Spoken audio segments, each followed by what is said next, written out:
याद रखो, ध्यान जहां जाता है जीवन वैसा ही बन जाता है। अगर ध्यान फूल पर है तो तुम्हारे भीतर खुशबू आएगी। अगर ध्यान कांटे पर है तो तुम्हारे भीतर चुभन पैदा होगी। अगर ध्यान रोशनी पर है तो भीतर उजाला होगा। अगर ध्यान अंधकार पर है तो भीतर अंधेरा भर जाएगा। ये तुम्हारे ऊपर है कि तुम किस ओर देख रहे हो।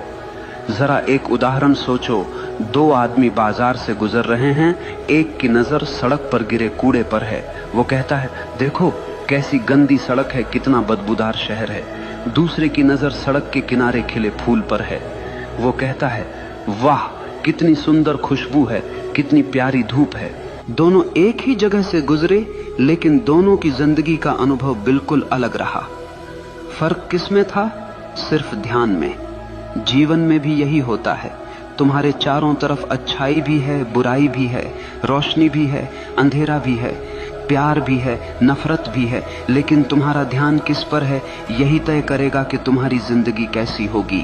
अगर तुम बार बार उन्हीं लोगों की बुराई पर ध्यान लगाओगे जिन्होंने तुम्हें चोट पहुंचाई है, तो तुम धीरे धीरे उनके जैसे बन जाओगे। लेकिन अगर तुम अपना ध्यान अपने सपनों पर लगाओगे, अपनी आत्मा की भलाई पर लगाओगे, तो धीरे धीरे तुम्हारे भीतर से शक्ति फूटने लगेगी। यही कारण है कि महान लोग कभी दूसरों की आलोचना पर ध्यान नहीं देते। वे जानते हैं कि उनका ध्यान सबसे कीमती है, और जो चीज सबसे कीमती होती है उसे बेवजह बर्बाद नहीं किया जाता। अब सोचो, अगर तुम्हारे पास एक हीरा हो तो क्या तुम उसे किसी गटर में फेंक दोगे? नहीं ना। तो फिर अपना ध्यान जो हीरे से भी कीमती है, क्यों तुम दूसरों की गंदगी में फेंक देते?